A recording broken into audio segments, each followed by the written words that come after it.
All right, hello everyone. Welcome to another episode of the Brain Bucket. Today I have my boy right here. Came down to visit McDonald. Introduce yourself, brother. Hi, I'm Peter McDonald. I've known Alejo now for almost 10 years. We used to work together at a detention center here locally, and we just hit it off.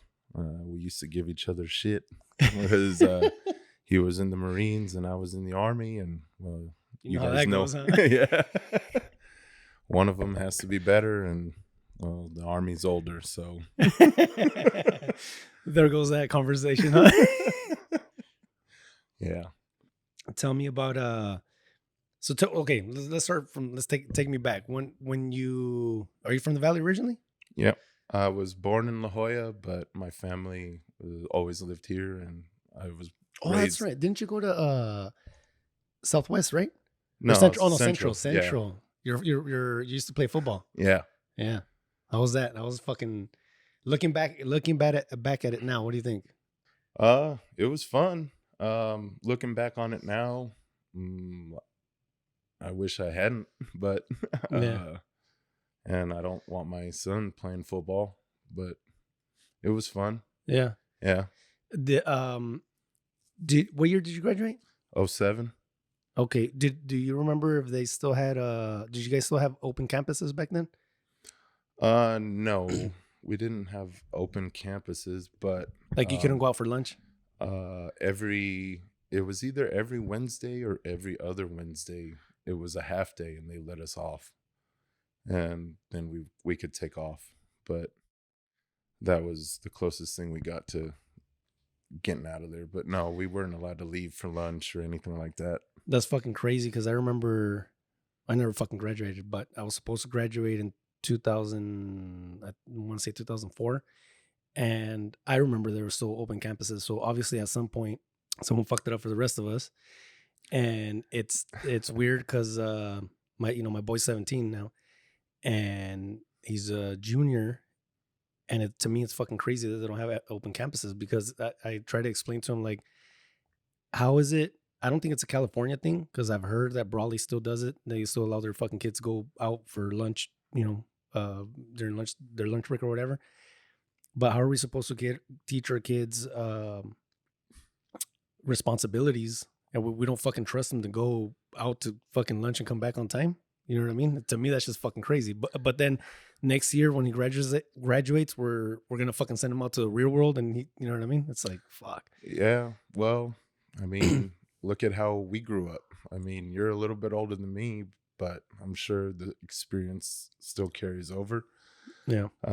When we were kids, how often did our parents know where we were? Yeah, exactly, right? Or even if we were alive, what was the golden rule? Be back when the street lights are on. Yeah. And that's it. There is no fucking cell phones or anything back then either. Remember? No, I didn't get my first cell phone until 2005, 2006, something like that. Yeah. It's fucking crazy. Had that Motorola Razor, Fuck. thinking I was the shit. Hey, playing remember they had a little snake games? Yeah, fucking games, the fucking the snake, balloon pop, T9 texting. Hey, so you joined the Army immediately after high school, or what? Break that shit down for me. What happened from there? Yeah. Well, to go back a little bit, I knew I wanted to join the Army since I was in the 4th grade. In 1998, Saving Private Ryan came out. Yeah. And that first 20 minutes of that movie, I don't know. I guess there's something wrong with me. Yeah. I was like, I looked at that and I was like, that's what I want to do. Yeah. And I made it my goal for the rest of that time to, get ready for it. So how old were you when you joined? I was 18. Right out of fucking high school. Fresh out of fucking high school. Yeah. July 18th is when I joined. No shit. Yeah. Of 2007. So tell me about that shit. How was that where'd you go to? Because I know the Army has different, like your guys' basic training is in different areas, right? Where'd you go? I went to Fort Benning, Georgia, home of the infantry. Oh shit. That's where they train every infantry soldier, and they do some airborne school stuff there too. And, oh, cool. That's in Georgia? In Georgia, yeah. It's humid as fuck, huh? Yeah, I got there in July. and it was hot and humid. I grew up here in the valley my whole life, Yeah. so it was hot and humid. And then I went to Georgia, hot and humid, nothing crazy. And then closer to graduation, I graduated the beginning of November. It started raining and it started getting real cold, and I was like, "Oh, this is something else." I Yeah. thought I thought it was all going to be like that because I said, "Well, all the wars are in the desert, so they're Yeah. training us for that." Yeah. No, and then they I don't know if in the Marines they give you a wish list of your duty stations. Yeah, I think at some point, if I remember correctly, you don't know till the fucking end, though. I mean, it's just a wish list. You know what I Right. mean? Yeah. So I picked Germany, I picked Korea, and then I picked Fort Bragg, South Carolina or North Mhm. Carolina. It's in one of the Carolinas. I'm gonna get shit for not knowing. But the Army looked at that and said, Fort Drum, New York. Oh, you got sent to fucking New York? Upstate New York. Nothing in the fucking wish list. Nothing. Total Motherfuckers, bro. opposite. Fucking green weenie right off the bat. Couldn't get any further opposite from where I grew up to from Southern Fuck. California Yeah. to Northern New York. No shit, dude. And I got there at the end of November, so there was already a few feet of snow on the ground. Holy And fuck. when I got there, I was like, what did I get myself into? Yeah. But I learned a lot. Yeah, I know that fucking feeling. So how does so from basic training, you did all your all basic training there, and then immediately at the same location you did infantry school because you were Yes, tell me yes. what was your job in the military? I was in the infantry. I was an infantryman, and we did basic and AIT Mhm. both in Fort Benning, and the unit stayed, and yeah, it was 16 weeks. Fuck. I think basics 12, and then you got 4 weeks of your specialized training, if Mhm. I'm not mistaken, unless it's changed. But yeah, so I did 16 weeks of Fort Benning. Oh shit, dude. How was basic training back in the day? Well, the shark attack, you know. They got rid of that shit, right? Yeah, they Or did. I don't know the fucking details, but Well, when I first got in, '07 is when they very first started to introduce the stress cards. oh, you were dude. Tell me about I that was shit. I was the first I was the first class to go through basic training with the BDUs. Hmm. I mean, with the ACUs. The gray ones. The digis. Yeah, digis. Yeah. Before that it was The fucking tricolored. yeah. Mm. And so I remember a Staff Sergeant Brown coming out of his office. We were all towing the line on our bunks and stuff. And he had a fat stack of cards. And he's like, hey, privates, the Army's introducing stress cards. Here they are. What the fuck? And if you guys think you're going to use one, you guys are fucking crazy. And he locked them up in his desk. And No that was the shit. end of that. No shit. So they were already introducing that kind of stuff back then. And thank God that we had the drill sergeants that we Fucking had. locked it up, yeah. Yeah. That's fucking crazy. So it was already in effect. In essence, it was already in effect, but the drill circuit, said, screw that. We're gonna go old school and no stress cards. What do you think about that? Because to me, do you remember Velarde? We used to work with him. He was transport. Yeah. He was army dude. I think it was infantry too. I had him actually, I think it was I had him like I had him here before a few weeks ago. And that conversation came up about the stress cards and stuff. And we started talking about it. And it's crazy how when you want to be part of an organization, right? You want to be part of fucking the world's best fucking fighting force, right? Strongest army in the world. And when you want to be part of a group, the what makes it valuable is the path to get there, right? If it was easy, it wouldn't have the same value, right? Exactly. And so when they started, I don't know the details about it, but like stuff like that, when they start introducing things like that and lower the standards, I think it's a disservice to all the other you know, soldiers and Marines and sailors and everyone, before that went through the whole process. Yeah, I think that's lost Yeah. nowadays. I think people now look at the military as a way to get benefits. Like, Hmm. I even saw today a video on TikTok. This girl was saying, "I'm thinking about joining the military just for the benefits and stuff like that." And I was thinking to myself, I was like, "Well, you still do have to be a good soldier to receive those benefits. Yeah. You don't just get it for signing up." Yeah. Because you have to have an honorable discharge Yeah. to get those benefits. I mean, there's dishonorable, which you really have to mess up Yeah. to get, but there's also other than honorable, which they Yeah. give a lot of people. Yeah. So, because I know if you're, and I know if you don't get an honorable discharge, I could be wrong, but you lose a lot of those benefits. Like once you get out, like for example, if you get a dishonorable discharge, I think you can't even apply for VA benefits and certain type of benefits. Just Yeah, you're done. like the home loan, like the VA home Yeah, loan and stuff. I had to show my discharge certificate DD and 214. paperwork, DD 214, and it had to be honorable. That's what they were Yeah, looking for specifically. yeah, And college, yeah, I used a couple years to go to University of hmm, Phoenix, and then I learned that you could use it for other things like trade schools yeah. and stuff. So I used it to get my Class A truck driver's license with all the endorsements, and Nice. and I was working on getting my welding, but ran out of money, Yeah, so used up the VA funds. yeah. I used to be a welder. Went back. Did you ever take a welding at Southwest? Had it back in the day. No, I went to Central, but the only welding experience I've ever had is just very minimal around, the garage with, my Yeah, dad or whatever.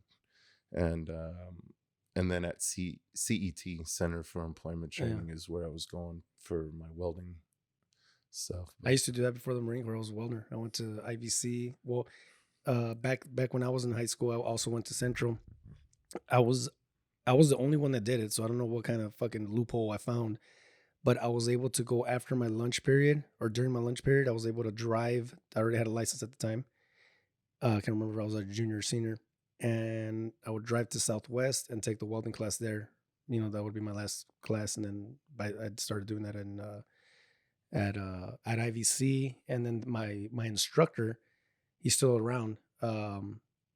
He uh, opened up his own business. Fred Baeza, Yeah, yeah, yeah. yeah, I worked for his company when I first got out of the army. Oh, really? My stepdad um, talked to him and got me a job as a temp with him, but I wasn't really welding. Yeah. They were using me basically as a temp for Ormat, uh, working at the power plant. Oh shit. Yeah. But basically, I was under Fred's company Contract. Yeah. name Yeah. and stuff. I think But it's called Ivy Welding, right? yeah, Ivy Yeah. Welding, yeah, right Yeah. there He on was. Third Street. Yeah. He was. That was my first. Well, actually, that was my second job because I used to bust tables, but I was his first employee when he left because he was an instructor at IVC, and we hit it off, and he's like, "Hey, man, kind of low key. I'm starting this this thing," and and he offered me a job, man, and fucking started working there. Did a couple jobs for the at the at the he had a contract with like the broadleaf beef. We did a couple jobs there. Did some of the like the gates at the west port of entry. And I'm sorry, at the east port of entry. We did those like the cells on the outside of the building, and some other jobs. It was pretty cool. Got to do some pipe fitting. I mean, at the pipe fitting stuff, he would do it right. I was kind of assisting, fucking holding his tools and shit like that. But it was pretty cool. Running the turtle. Yeah, yeah. There you go. So, but yeah, man. So back to basic. So your drill sergeant said nope, not using these, and then what happened? Was it how was your experience during basic training? My experience was a little different Yeah.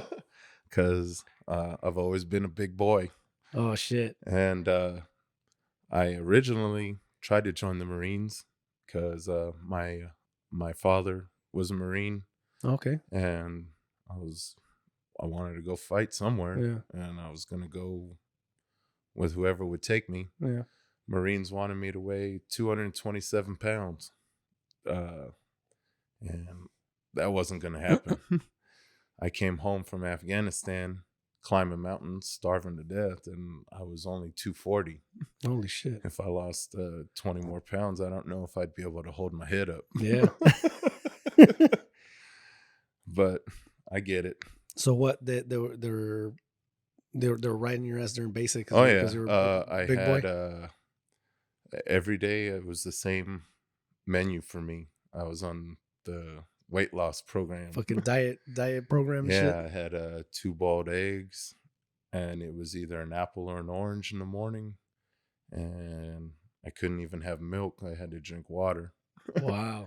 And then it was a turkey sandwich with only mustard God damn. for lunch and dinner. And the only time I ever got to eat good was when they fed everybody else liver and onions, because nobody liked it, and I was starving to death. So whenever they could, they would slide me over a piece of liver or some onions or something, Damn, bro.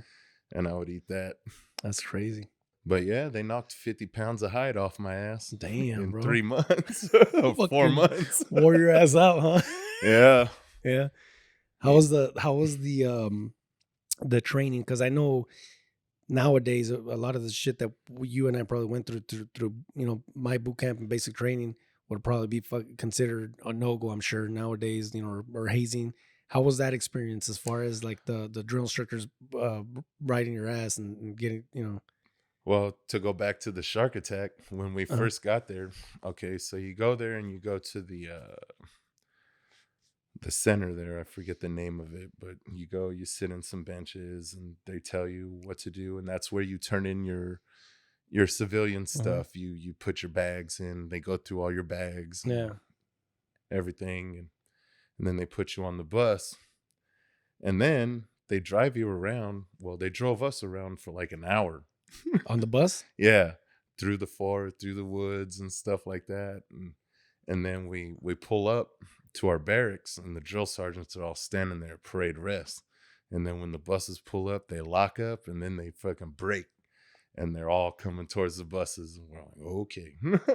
It's on. And they started beating on the buses, and one of them hit the window, broke the window.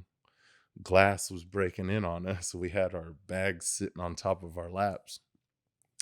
And then a drill sergeant walks up into the front of the bus, and he says, "Hello, privates.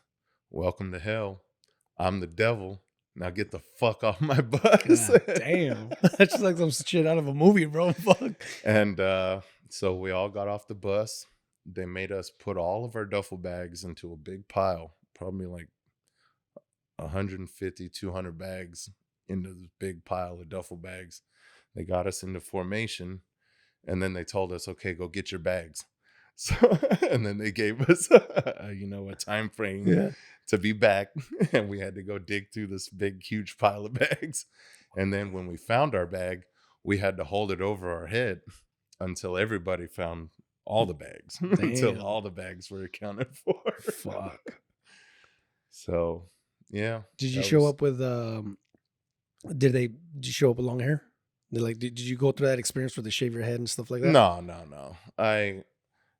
My mom wouldn't let me cut my hair when I was a kid. She always wanted me to have long hair, and I always wanted short hair because I knew I wanted to be in the military. I wanted to try out the look and everything else, and she finally let me cut it.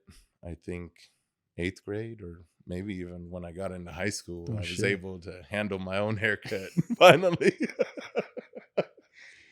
And so no, that wasn't a problem. I shaved it down. So before you got to boot camp? Yeah, but they gave me shit, Oh yeah, Joe started. Yeah. Oh, so you think you? Yeah. Oh, you're fucking ahead of the game. Yeah, you know it all. Yeah, that type of shit. Yeah, so I got smoked for that. Yeah, you got smoked for trying to be squared away and shit. Yeah. Fuck.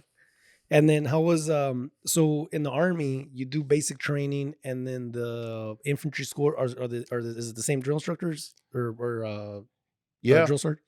yeah, We had one drill instructor leave, and we got a replacement somewhere in the middle.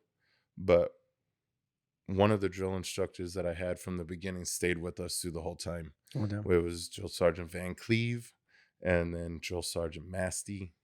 And then later on, when Masty left, we got Drill Sergeant Brown. And then he was our E7. Oh And damn. So fast forwarding a little bit to what time, when was your first deployment, or when did you deploy to, you went to Afghanistan or Iraq? yeah, I went to Afghanistan. It was 2009. It was for 12 months. So we left in January of 2009 and we came back in December. And that was a hot mess too, because I got to my unit at the end of November and they had just gotten back from their 2006 deployment. And they got extended. Fuck. They went 12 months and then they got extended another 4 months. So they were there 16 months before they got back. So they were, only 6 months into being back home. And they gave orders that we were going to go to Sadr City, Iraq. So all of our training was CQB, close quarter combat, and clearing rooms and, all that. Like, we did that for 6-7 months. And then they said, orders come down, you guys are going to Afghanistan. So all that training fucking out the window. They started sending us to long range marksmanship. They Fuck. started running us a lot more Yeah. to get our endurance up. And we thankfully in New York we had the Adirondack Mountains that you could go to on your own and train if you wanted to, but the cold was bad enough. Yeah. So what year did you what year were you there? All of 2009 in Afghanistan, but I was in Fort Drum, New York from 2007 till 2010. So tell me about Afghanistan. I was never in Afghanistan. I was, I got to visit the sandbox in Iraq back in, I think it was 06 and 07, but never went to Afghanistan. I have a lot of, one of my best friends actually, he did multiple deployments both to Iraq and Afghanistan. I know he lost one of his best friends over there, and during that time I know it was really bad. So tell me about that experience. So when you get there, how was it being in the army infantry and in Afghanistan during that time period? And then also, what unit were you with? I was with the 371 Cav. It was integrated unit. They sent me to a cavalry unit, but it had 11 Bravos, which are infantry, and 19 Deltas. Ooh, they would get mad if I didn't remember that. 19 Deltas, which are the Cav Scouts. All right. And so then there was beef between us on who was better. Yeah, of course. And our NCOs, being the brainiacs that they were, decided that they were gonna teach everybody a lesson and make the infantry guys drivers and the Cav Scouts dismount patrols and gunners and stuff. The army don't make mistakes, so it is what it is. So how was so tell me a little bit about that, about the deployment. Did you see obviously you saw combat, I'm assuming? Yeah, we got into a couple good little firefights. Yeah, and over there it's like fucking mountainous terrain, huh? Yeah, real How was that mountainous. experience? Well, they flew us into Kyrgyzstan, or they flew us into a neighboring country, and we stayed there for like 2 weeks to acclimate. It was already snow on the ground and stuff, and we were doing PT and everything to get us, used to the elevation and the oxygen levels and stuff. And after that, it was all right. It wasn't too bad. most of the mountains there was goat trails and stuff. It wasn't like we were freelancing it. I mean, Yeah. sometimes, but there was always it was doable, but it was Yeah. still tough. I Yeah. mean, because you had to carry everything. So what was the unit's mission? Were you like just a show of force, or did you guys have missions to go out there and look for insurgents? And how does that work as far as in that type of terrain? Because I remember one time you told me a story about these fucking guys were hiding in mountains and shit, basically like tunnels and shit in the mountains and stuff like that. So tell me a little bit about that. Yeah. Well, where we were, the story that I heard, and I don't know how true it is that they didn't really send a lot of people where we went. It wasn't like the Korengal Valley or anything like that, but like when we first showed up, the Afghanis thought we were Russians Yeah, because back in the 80s, Russia tried to do whatever, yeah, and so that was what I heard. I mean, I don't know. I wasn't yeah, in the meetings with the higher ups. I was listening to the radio in the yeah, truck. yeah. But you know, to be honest, I don't know why we were there. No shit. Do you feel there was a in the unit, like the you as far as like unit morale? Do you think everyone felt the same way for the most part? Oh, Like, we what the were. fuck are we here? I mean, we were happy to be there Yeah, because I mean, you joined the army. I mean, most of us joined the army to deploy and yeah, to go do that. So we were happy to be there and like, okay, we're finally getting to do our job yeah, because that's the only time people don't understand. That's the only time you're actually doing your job is when you're deployed. yeah, When you're stateside, you're just training hmm, and it's all office work, yeah, hand receipts, you know, this and yeah, that, cleaning equipment, but it's not really what you're there for. yeah. So we were just happy to be there. But when we got there, what we were doing, we found a lot of caches, like weapons Oh, caches really? and stuff. And I'm pretty sure that's what we were doing because that's what we did a lot of. We did a lot of village overwatches and we did a lot of talking to village elders, Yeah, like our lieutenants and stuff. And they would go and have these little meetings. And we were just trying to get the Afghani people to see what we were trying to do for them, what they say we were there yeah, to do for them. But really, all it was a bunch of confused faces yeah. because it's like you say you're here to help us, but you're blowing up half of our fucking town. Exactly. So Yeah. it's hard. Did all everyone in your unit make it back? Yeah. Yeah. That's so back then. It's crazy how. Do you know if the army allows female in the infantry now? Yeah. I heard about that. What how do you what's your position, or what's your thoughts on that about having females in the infantry, having been in the infantry yourself and having been deployed in fucking Afghanistan? It's good for morale. Okay, all right. I see where you're going with it. I mean, before all we had was the medics. At least now they can be Yeah, in our unit. yeah, We don't have to sneak off to the medic yeah. station. How was the living conditions where you were at? uh, well, we flew into Bagram Air Base, which is like the biggest air base in Hmm. Afghanistan. And then that's where we got our trucks. And then we went to Fob Altamar, which we were operating out of the Logar province in Afghanistan. So we were in Fob Altamar, and then Fob Shank was like 10 minutes down the road, if I remember correctly. And it was like the only paved road that was in Afghanistan or in that area. Um, and we had those inflatable tents, like those, Okay. and we had cots and stuff at Altamar and stuff. But everything outside of Altamar, we were taking over places. We took over an old jail. We took over a school. We took over one of the police stations in one of the towns.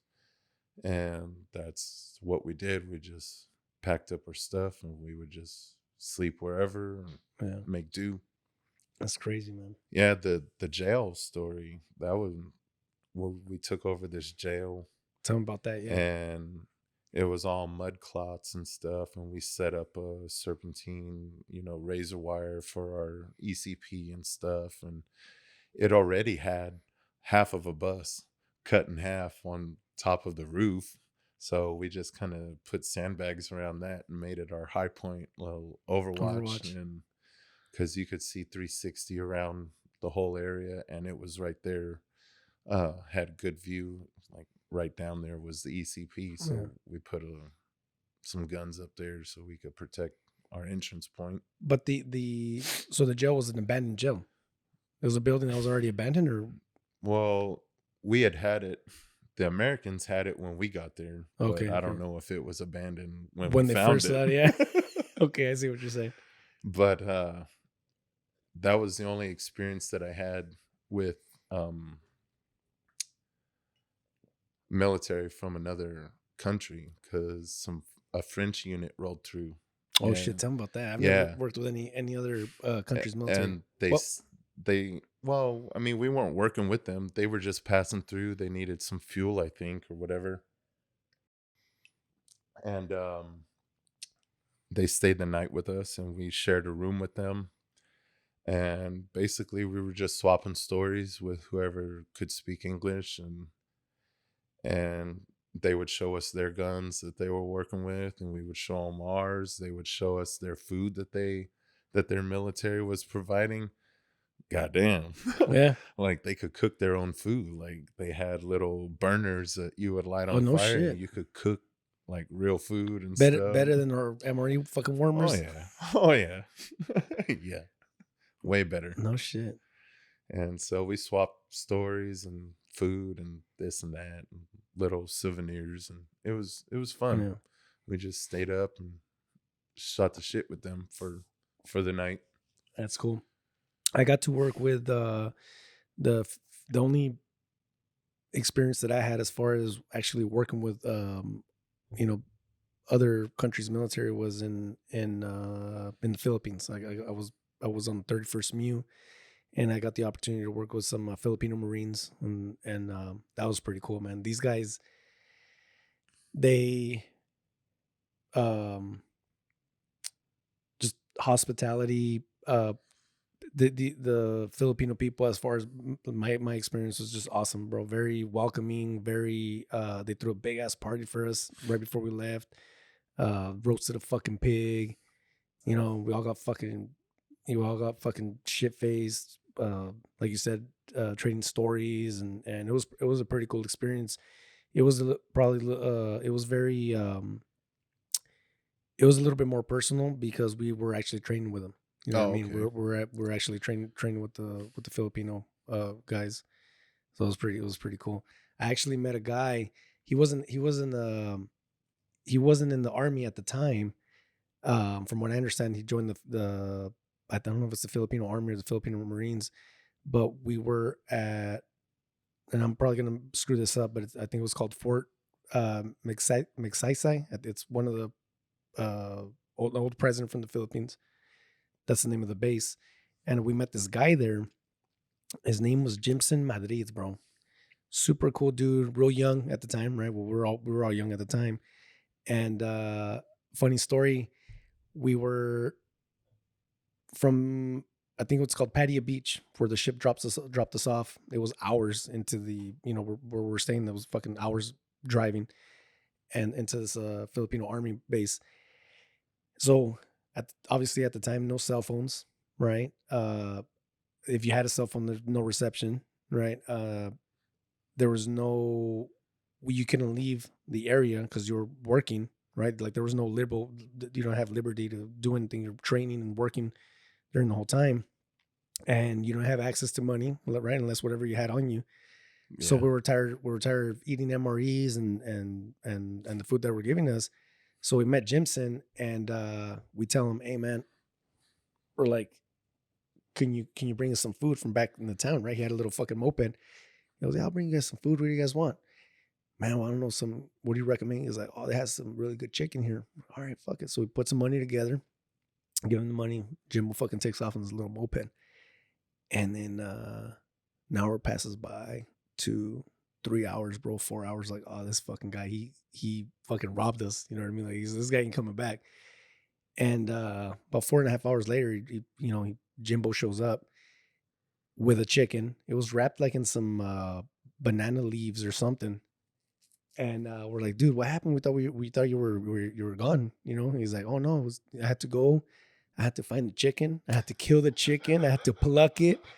He went through the whole fucking process, bro. I was like, okay, you know what I mean? And some of the best one of the fucking best delicious chicken was I could still fucking I could remember the taste. It was all real tender and everything.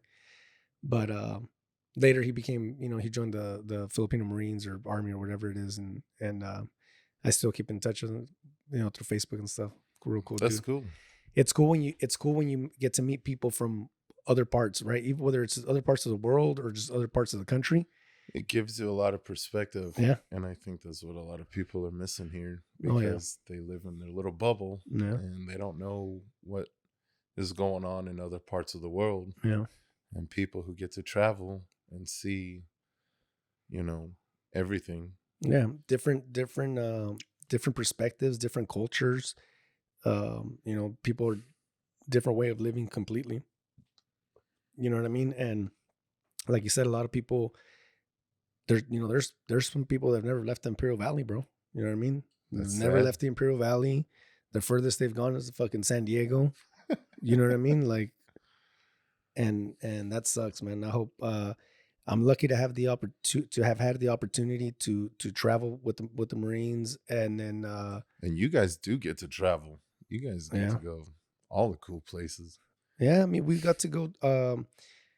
So I was on the 31st MEU. Are you familiar with the MEUs are? No, I'm not. So the MEU stands for the Marine Corps Expeditionary Unit, and so basically it's the Navy ships strategically placed all across the globe with infantry, Marine infantry units on the ship ready to respond. You know what I mean? And so that's what it was. On the 31st MEU, we got to go. We were actually stationed out of Japan, Okinawa, Japan. So I got to go there. It was awesome experience, man. I actually want to go back. I want to try to go back this year, take the family and have them experience that. Yeah. And then I got to go to the Philippines and Thailand. It was pretty cool. I have my great grandpa was stationed in Okinawa. Oh, really? Yeah. Was it? He was in the Navy during World War II. And then after World War II ended, he got out of the Navy. And then he joined the Air Force. And he stayed in the Air Force until he retired. And he was stationed all over there. And I think one of my aunts was born over there. I'm not sure. But I know that my grandma tells stories of her and her sisters playing in like bunkers and stuff in Okinawa, and that's crazy. When her dad was stationed over there. Yeah, it's crazy, man. It's a real beautiful part of the world. Very super clean. Like at least my experience at the time, I had a sense of, I could feel that they didn't really want us there. I'm not sure what the situation's like right now. Yeah. They touched our boats. Yeah. But so other than that, it was awesome, man. Like my experience, you know what I mean? I was only there for I think 8 months, somewhere around there. And it was super cool, dude. That's just clear water, it was just awesome to see another culture. Which actually, that's one of the cool things that I like about Japan is that they don't let Western society influence their culture. You know what I mean? Very little. And they're very conservative people, and they're very traditional. You They're know what very it all traditional. comes down to? Yeah. They're very disciplined. Yeah. Very All of disciplined. them. Yeah. That's one thing that I wish we could have a little bit more of. I agree. Yeah. So how old I know you well, we don't when you're a father, Yeah. right? And how was that experience? Because I know last time we talked, you didn't have any kids yet. Yeah. Yeah. It's been a long time since we've Yeah. talked, but yeah, now I got 3 kids. Damn. You're And banging them out. yeah, they're all young, 8, 7, and 3. Wow. And it's put even more perspective in like in my head. Like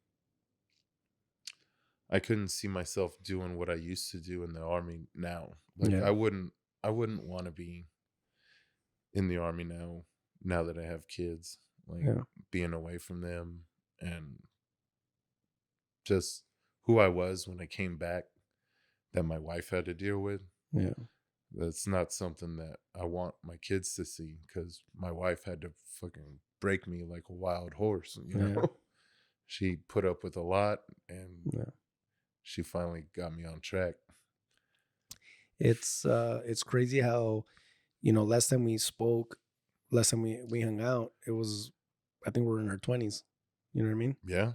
So it's definitely a different times have changed. And I think, like, for me personally, um, over the years, you mature and you see things and you see the world in a different, a different way, because things that used to be important for me back in the day aren't important to me now. You know what I mean? And I think it was probably when my daughter was born that really changed me. You know what I mean? She just turned 10, so about 10 years ago, Yeah. really changed my perspective in life and everything else. And the things that are important to me now are very different than what it was back in the day. Yeah. Having a girl will change you for Yeah. sure. Because, I mean, I grew up with 3 brothers and only one sister. So it was very male dominated Yeah. household. And then when my son was born, I was like, okay, well, that's just par for the course. We'll Yeah. just keep it moving. And then when my daughter was born, it was like the brakes got slammed. Yeah. Hey, whoa. Yeah. Like, you need to take care of this little girl. Like, the world is a bad place. Exactly. And, you can prepare your son to defend himself, but somebody needs to protect her, you Yeah. know? And, it's just, it's It's different. I think it's the world we live in today, right? As a whole, in the country, the way everything is right now in the country with and the world with everything going on. I think it's always been important, but especially now in this day and age, to be part of your children's lives, right? And to have steer them in the right direction, show them right from wrong, how to defend themselves, how to respect others, and everything else. Because I don't know what's I don't know what's going on. I don't think a lot of parents are as involved with their kids as they should be, and I think that's one of the reasons why we're Well, having so many issues. a lot of the issues, I think, in my opinion, is because a lot of these people are having kids with people that they're not in relationships with. Yeah. And that's a problem. Hope you guys enjoyed another episode of the Brain Bucket Podcast, where we interview people from different backgrounds. We try to pick their brain and try to get the raw truth and see things from their perspective. Feel free to follow us at the links below. You can also follow us at the Brain Bucket Podcast. Share, subscribe, leave comments, and share this with your friends. And I hope you guys enjoyed. Till next time.